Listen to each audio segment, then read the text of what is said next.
It's confession time, and please remember that if your confession is actually used, if we're going to use your confession, then you actually get a smart speaker. It's Wow. I mean, that's a pretty good deal, don't you think? Yep. I realised my wow didn't sound, very. It is a great. It's a great prize. Okay, wow. we'll try that again. Okay, Wow. so if you send a confession, we use it. You get a smart speaker. Wow. Okay. It's hard work. So tonight's tale comes from Tabitha. Tabitha, you have got tonight's smart speaker. Dear Simon and the most esteemed confessional judges. That's you guys, by the way. I'm writing to you. It's another teacher confession. Good. I am writing to you to unburden myself of the guilt of a prank that I played on poor, unsuspecting children a number of years ago. It's the autumn of 2002. Fresh-faced from university as an eager 23-year-old. I'm doing my post-grad certificate of education, the PGCE, to qualify as a secondary school teacher of modern foreign languages. At that time, the height of innovative technology were the newfangled interactive whiteboards, which were like computer screens on the classroom wall.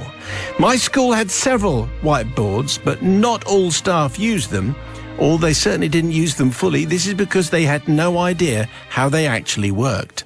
So I was in a privileged position of having had some experience of their capabilities because I was young and I knew those kind of things. I had year 7, 11 to 12-year-olds who were rather lively, especially when I had them on a Friday afternoon.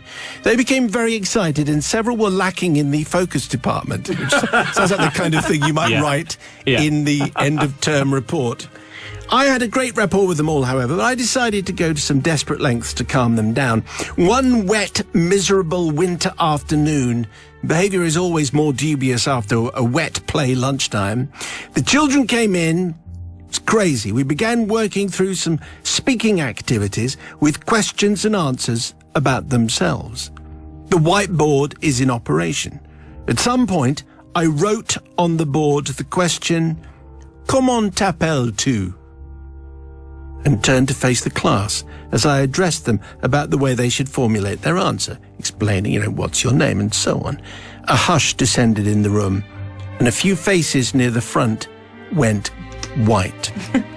An answer in shaky, rather old-fashioned handwriting was appearing underneath my question. I had written, "Comment t'appelles-tu?" The words being formed said, "Je m'appelle Tom." Wow. I said to the class, "Who's written this?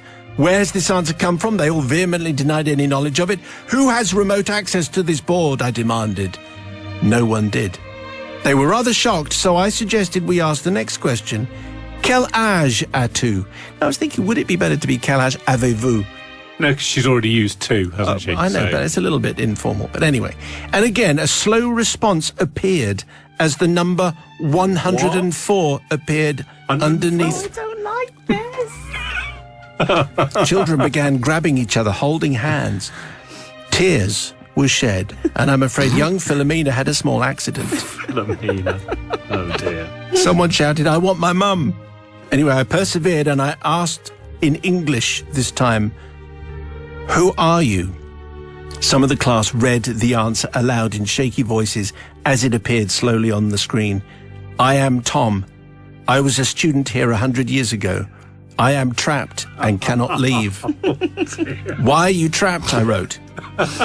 Because I misbehaved after wet play. It's a serious story. "A punishment," he replied, "for eternity." Oh. As I bid the class farewell, I repeated that I had no knowledge of the mysterious Tom, and for the remainder of the term, the Year 7 class was somewhat subdued. This is, of course, the Harry Potter generation, Tom Riddle being the name of Lord Voldemort, of course.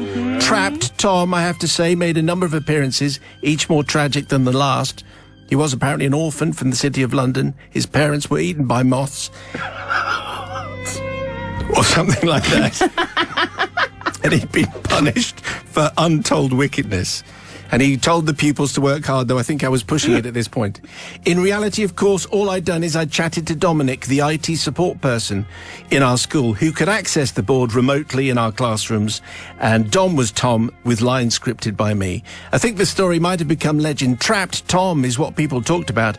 I moved on to another position shortly afterwards and didn't track the same Year 7s up through the school, so I never found out the long-term impact of my prank. Yeah. So now I want to apologise to those children who must now be in their mid to late 20s for scaring them, to the ICT support guy Dominic for involving him in my ghastly plan, and for the school in creating a ghost story which has hopefully not had a detrimental effect on their uptake. I continue to teach, but the environment is very different now. The students know more than I do, with smart boards and everything. I beg forgiveness and suggest that in my defence I was a young naive teacher and not a parent at the time who had no experience of sitting up through the night with children having nightmares, which I imagine Tabitha has now, and so maybe that's some kind of divine punishment. Anyway, Sister Susie, producer from the pub. Well, I didn't like that. It gave me goosebumps and a shiver down the back of my spine. I guess there was no malice, and it was all a bit of fun. But however, I'd be one of those children if I was in that class, and I wouldn't be able to go to bed, and I wouldn't be able to go in that classroom ever again. So no, thank you, Brother Matthew. No, not from the cesspool. Well, I mean, I remember the first time I saw those smart boards. I was so impressed because it's like Minority Report. It's like Tom Cruise. I thought they were amazing. I mean, obviously, I'm going to forgive here because it's you've got to be able to get through to. I mean, if you can't engage the kids, terrify them. That's very much my philosophy when it comes to teaching, which is why I'm not a teacher. So I'm going to say definitely forgiven. Okay, so it's the people's verdict. That's what it is. You text 61054. You start your message with Simon. Do you forgive Tabitha, yes or no? About 20 minutes ago, we had tonight's confession, which came from Tabitha, a teacher who tricked her children into thinking there was a ghost trapped inside her whiteboard called Tom, who'd been there for 100 years. Very clever, very ingenious. What did the people say? So Jerry in Weston-super-Mare says, forgiven, scaring kids to make them pay attention is fine by me. At that school, a legend was born. Jill in Galston says, bien sûr, je forgive. Sounds like the funnest French class ever. Barry in Ipswich, forgiven. That confession had me in hysterics. And as a mid-20s adult myself, I'd love to have had a teacher like that. Charles in Newmarket, not forgiven. That's a terrible thing to do to the kids. I bet at least one of them had nightmares. And finally, Gary in Leeds says, it would be a turnaround if someone could intrude on Tabitha's new smart speaker, introducing themselves as Tom, saying, I will never leave you alone. Forgiven. Ace prank. Love the show. That would be very good, wouldn't it? Yes, yeah. So Tabitha has won, not her real name, has won a smart speaker, and it would be great to just put a little voice in there to pretend to be Tom, and then that would be great. But anyway, as these things don't happen, that's not going to happen. But Tabitha gets the smart speaker, and if you'd like one, you send your confession to confessions@greatesthitsradio.co.uk. Maybe there's some tech, because this was basically inspired by the fact she understood how whiteboards worked, and she had a nice relationship in a good way with professional relationship with Dom from IT. So maybe it's a tech confession. Maybe there's a French confession. Yes. Maybe there are teachers. Come on, it's the end of the year. We all know you've got loads to confess. Send yours to confessions@greatesthitsradio. Andy sends in tonight's confession. Thank you, Andy. Simon and the Fellowship of Forgiveness. Names have not been changed to embarrass the stupid, which is an interesting opening phrase. Anyway, this tale takes me back to Paris in the summer of 2000. My colleague Simon and I, both in our late 20s, had been sent there to work on a work placement for 4 months. We'd been put up in a flat in the 16th arrondissement, close to the Arc de Triomphe, between Avenue Victor Hugo and Avenue Kléber. Opposite our flat, taking up the entire block, was a very imposing three-story high solid brick wall. No windows or doors, in fact, no openings whatsoever. It was actually a water reservoir called Reservoir de Passy, to be precise. As one would expect, we had many friends use this opportunity to come to Paris and bag some free accommodation by staying with us in our flat. One of these visitors was Simon's brother, Matt. No offence. Okay. Matt None taken. Now, Matt is a great chap, very enthusiastic and lovable. He's also a teacher, but I should say he's a PE teacher, so maybe not the sharpest tool in the box. I'm not saying that all PE teachers are like this. I'm just setting the scene. So it's back. Yes, I think so. Those who can do, those who can't teach, those who can't teach gym, as it says in School of Rock. Yeah. Anyway, as we were preparing to go out for Saturday night shenanigans, Matt happens to say, "Lads, what's that odd building opposite?" And quick as a flash, and to this day I don't really know why I said it, but I said, "It's a prison." Now, my mate, being a good older brother and knowing that his younger sibling trusted him wholeheartedly, completely agreed with me and confirmed that it was indeed a prison, not a reservoir. I then went further, explaining that the reason it was important for him to know this was that in France, if you happen to see someone escape from a prison and you fail to alert the relevant authorities, by that failure to report the offence, you would be prosecuted for aiding and abetting a criminal and go to that prison yourself, which seems a little harsh. Anyway, before we went off into the Parisian night, we made sure that we'd first written the full address of the flat on a post-it note, given it to Matt, so that, should we get separated, he could make his own way home. Matt popped it in his pocket, assured us that he would be a good guest, stay by our sides all night and not splinter away. Anyway, shortly after midnight, having consumed copious quantities of vin rouge, Simon and I were ready to go home. Matt, however, had been distracted by a female acquaintance, a mademoiselle, and refused to leave the hostelry with us. So, being the band of brothers we were, we gave him a set of keys for the flat, slapped him on the back and wished him a bonne nuit. Fast forward to 8 a.m. the following morning with a rather exhausted and dishevelled Matt coming through our flat's front door and greeting us with a rather loud, "You blithering idiots." Stronger language may have been used. You see, Simon, not long after we'd left Matt to his own devices, the young lady had tired of his conversation, unsurprisingly, and had gone home with her friends. Whilst his ego might have been dented, that wasn't the problem. You see, over the course of the evening, Matt had misplaced the post-it note with the address of his accommodation for the night. He left the bar, quickly waved down a passing Parisian taxi, jumped in the back and said, "Take me to prison, my good man." The taxi driver, whose English wasn't so hot, was a little shocked to be asked for this destination at such a late hour and suggested that maybe he should find an alternative means of transport. Matt was unaware that Parisian taxi drivers frequently refuse business and do not feel obliged to take your fare. He protested and insisted that he needed to go to the nearest prison straight away. An argument followed, and the entente cordiale was not very cordial at all. Quick call on the taxi's CB radio saw the police arrive in seconds. The two gendarmes, whose English was better than the taxi drivers, asked what was going on and tried to calm matters down. Upon hearing that Matt was insisting on being taken to prison, the police were rather perplexed. They got out their map and after some time established that the nearest prison was in fact 15 miles outside of Paris. Matt was not buying this at all and pressed the matter further, very unwisely, you have to say, convinced that there was a prison in central Paris because he'd seen it with his own eyes. This is an Englishman explaining the geography of Paris to the French coppers. So convinced, in fact, was he that the police got on their radio to their headquarters to ask about Paris prisons. "You're not exactly Inspector Morse, are you?" he says, "more like Inspector Clouseau." Well, let's say Les Gendarmes did not take very kindly to this accusation, and they deposited him on the nearest street corner, leaving Matt to wander the streets of Paris for a further 2 hours until he stumbled purely by accident upon the correct street. I'm not seeking forgiveness from Matt at all, as I think he learnt a good life lesson about not losing important documents. On the upside, he managed to do a lot of sightseeing, albeit unintentional. Now I seek forgiveness from the two policemen who drove this rather smelly Englishman around Paris and then got insulted. I'd like to thank him for not locking him up, as he was rather inebriated, and I'd have felt a little bit guilty about that. They should be praised for trying to help out this hapless chap who was lost in their nation's capital. Well, it's an interesting tale, and it comes... who did I say he was called? Andy. Andy. Did I say that? Oh, okay. Well, it comes from Andy, and he was... I thought I changed the names. Anyway, there you go. So that's obviously actually Andy, who seems to have a friend who thinks it's fine to insult the French police. It's basically never a good idea to upset the police in whatever country you're at. Sister Susie speaking for authority everywhere. Well, I think, I think it was partly Matt's fault, really.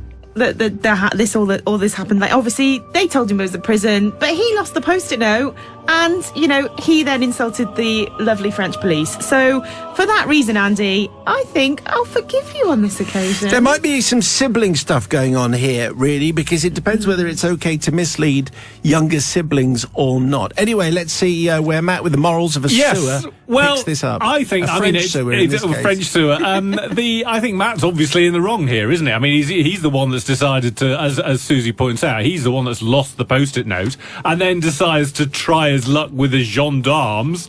And listen here, Jean-Christophe, I know where the prisons are. Sunshine. So I'm going to forgive, because it's all down to him, really, isn't it? I mean, fair enough, they sold him this story about the prison, but, you know, it's up to him. Bit thick, I reckon. He's got to go. Where you come from, do you put the kettle on? Yes, very much. He's that kind of chap. Okay, so the people's verdict. Do you forgive Andy, yes or no? On the text, please, 61054. First word is Simon. Okay, a while back, we did our confession. It was a Parisian story. It was the big building was a reservoir, but they claimed it was a prison. Anyway, everybody got their wires crossed and some gendarmes got insulted. This is not acceptable. Here comes the people's verdict. So Matthew. Meredith says, I don't forgive Andy and Simon. I'm the youngest of three, and I was always the brunt of my older brother's jokes. Not fair. Matt was only trying to get home. Pam says, forgiven. If Matt had done what he promised and stayed with the others, he wouldn't have ended up in that mess. And Robin Bristol agrees, of course forgiven. If the lad hadn't have tried to pull a French lady, he wouldn't have got separated. There you go. So, the truth will out. Thank you very much. But we do give Andy his smart speaker for his efforts. Yes. And if you have a confession, maybe it's a confession from a foreign country. Maybe when you were working there. Maybe it's got to do with prisons or staying out late. So it's got its own email address. It's confessions@greatesthitsradio.co.uk. Drive time here till 7. Tonight's confession comes from Clover in East Sussex. Thank you, Clover. Well, if you've got a confession, you send it to confessions@greatesthitsradio.co.uk. Clover says, Dear Simon and the co-forgivers, or not, depending on where we go. I've wondered for a long time what confession I could submit. And I've come to the sad conclusion that my life has been about as exciting as Theresa May and her very naughty and shocking wheat field running. Oh, yeah. Remember, she was asked that was the most naughty thing you've done, and she said, run through a field. Anyway, then I remembered this one incident from my youth that I do need to ask forgiveness for. For a bit of background, my name is Laura, which I've changed. Hang on a second. That's my mistake. My name is Clover. Yeah, that's and right. I'm a child of the That's 70s. Need a copy editor. With 3 older brothers. The result of this was a domino effect of the eldest 2 brothers using the 3rd brother for their experimental schemes. Here I should just say I've toned this down a lot. Oh, really? Okay. Think of war film reenactments with guns, ropes, tripwires, hand grenades, sabotaging bikes so they collapse. Or the days when soap had a toy in the middle, which I don't remember, I must say, and brothers 1 and 2 couldn't wait, so tried cutting the bar of soap in half with a razor blade in a sink full of water. Oh. Don't try any of this at home, folks. No. And thus brother 2 has 1 less knuckle than most people. Oh, lovely. Lovely. It really should be my brother's writing to confess. I think it certainly should. Clover. Yes. But as I say, the domino effect was that brother 3 took out all his frustration at being brothers 1 and 2 guinea pig on me. Child 4 and the only girl. I should say now everybody knows exactly what they're going to say, guilty or not. As it depends on where they are in the pecking order. It's the mid-80s. I am about 10 years old. We have recently moved into a Victorian home. Being the only girl, I had my own room. Our parents, for ease, had all the upstairs newly carpeted throughout in the same pale green colour. It's quite the thing in the 70s. My record collection is in its infancy at this time. It's the mid-80s, beg your pardon. I am sure I provoked Brother 3 by endlessly playing Clannad's The Hooded Man, Frankie by Sister Sledge, and 5 Star, that being the whole of my record collection at the time. Other than these 45s, I, like everyone else in my generation, made tapes from Sunday night's chart show. And so it was to this music that I would happily dance around in my bedroom. That was until one evening when I was dancing away, having the time of my life. Suddenly I was distracted by a shadow at the bottom of my bedroom door. Being an older property, it had quite a gap under it. I opened the door to see Brother 3 rolling on the floor in hysterics, having been spying on my dance routines. This meant I took the only reasonable action I could. I didn't stop dancing, no. Rather, I took to the dancing in the dark routine. I just turned the lights off and carried on. This went rather well for some days until the night I bashed my toe on the corner of the bed.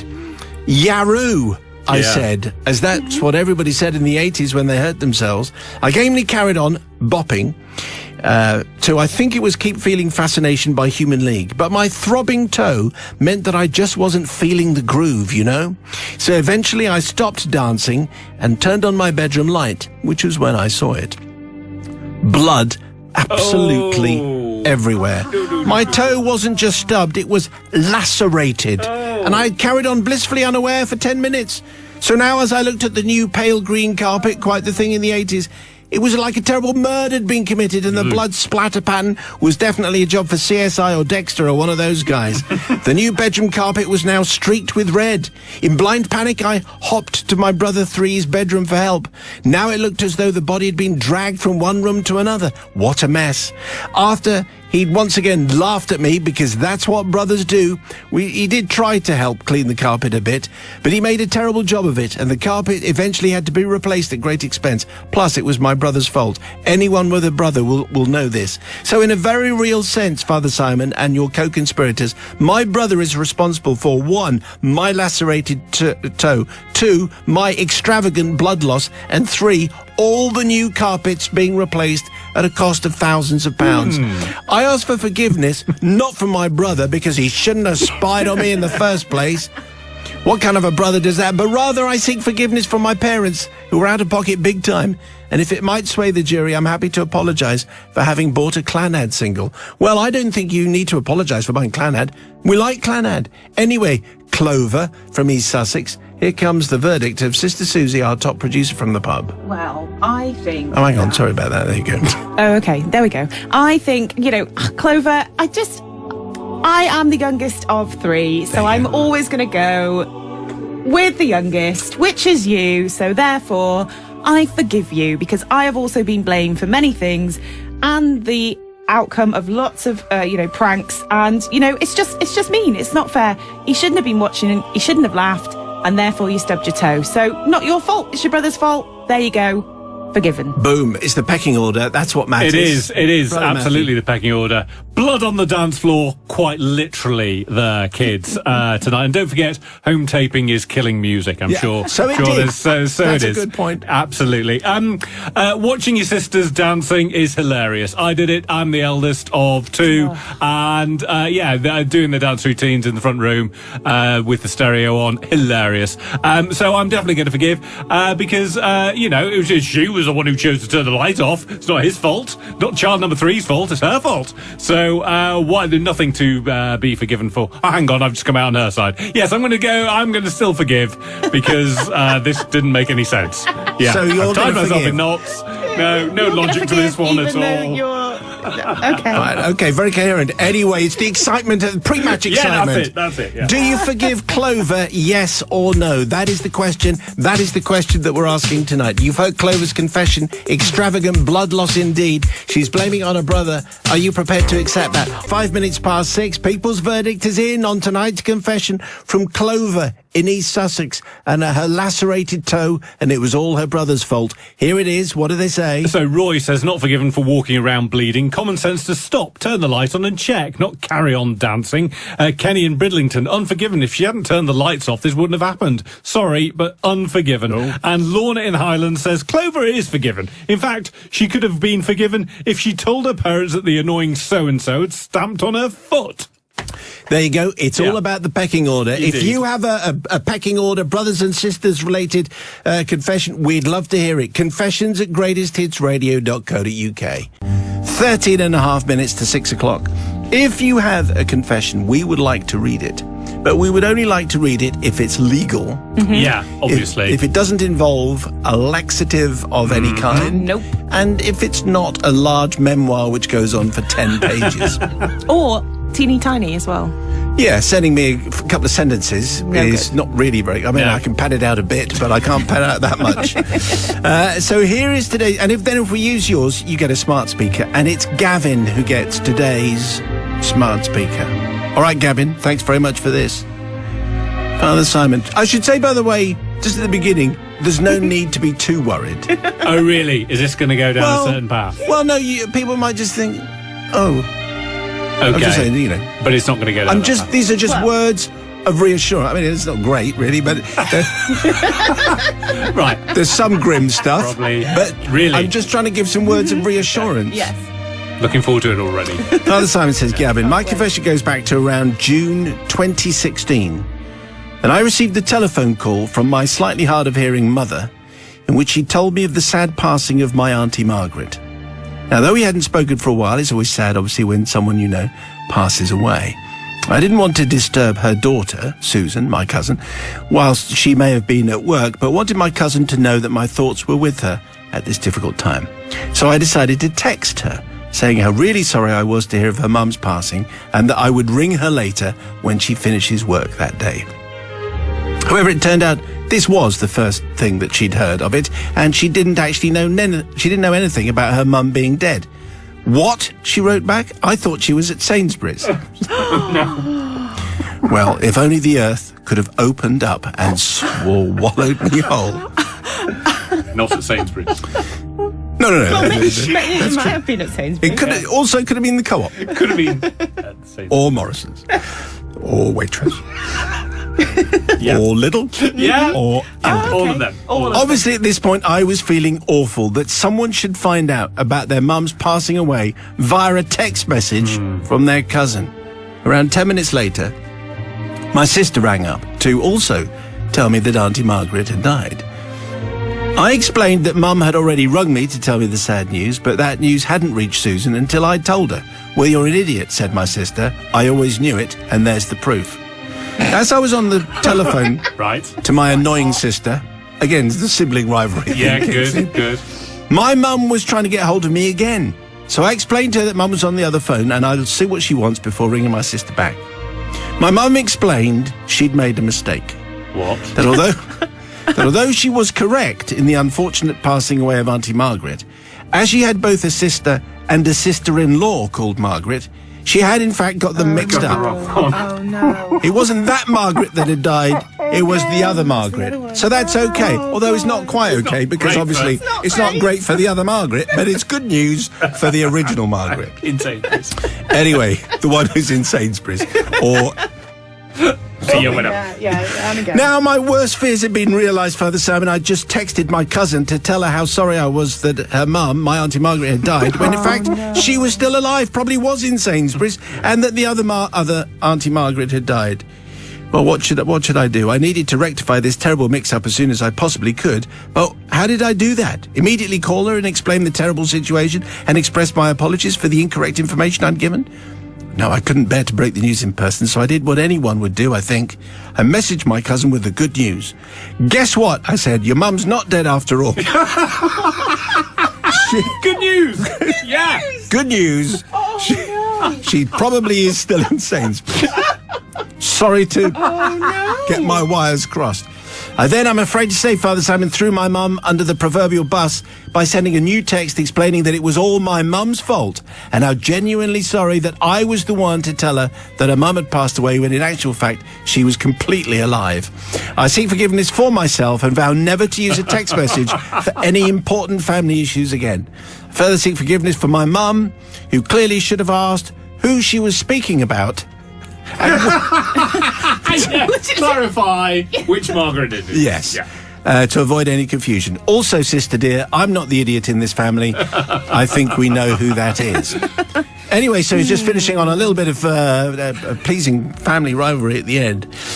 So it's Gavin who needs a little bit of forgiveness, getting his wires crossed. He was trying to do the right thing, but he made a bit of a mess of it. Sister Susie, the voice of authority and moral rectitude. Well, I do feel a bit sorry for Gavin. However, yes, your mum should have clarified which Auntie Margaret they were talking about, but also you knew you had two Auntie Margarets. So when you were talking to your mum, you should have also said, which one was it? Is it Auntie Margaret 1 or Auntie Margaret 2? Because that, you should have clarified, not just all on your mum, and your sister Susan should probably have checked which one as well.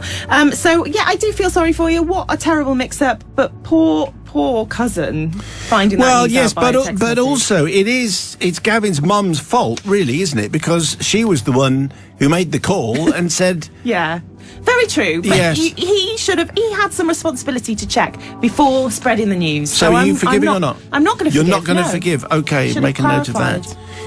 Brother I mean, Matthew. come on. It's obviously the mum's fault. I mean, reliable source. It's your mum. You'd have thought you'd be able to trust that one. This does remind me, though, of David Cameron, who didn't know that LOL stands for laugh out loud, as opposed to lots of love, and famously texted a colleague when one of the colleague's relatives had died, saying, sorry to hear about your relative dying, lol.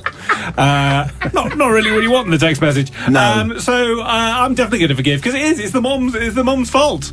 She should have known which Margaret it was. Come on. Okay, so it's the people's verdict, please. Do you forgive Gavin, yes or no? On the text 61054. Earlier, we had confession. Today's came from Gavin, how he basically got the wrong dead person. Anyway, here's the people's verdict is in like this. Yes, Neil in Southwark says, forgiven, haven't laughed so much since Auntie Mabel fell off the table. Dave Smith in Higham in Kent says, not forgiven, you should have checked. Though it did make me chuckle. Does that make me a bad person? Yes. Stella says, absolutely not forgiven. You can't mess with that information. You should have checked. Yours, Stella from Scunthorpe, which seems very formal, but well done, Stella. Yvette says, no. If you get a message like that, pick up the phone and check the facts before you pronounce someone dead to their offspring. What a numpty. And finally, Rachel, top confession, Gavin is definitely forgiven for the good news it's not your mum text alone. Yes, your confession is welcome. Confessions at greatesthitsradio.co.uk.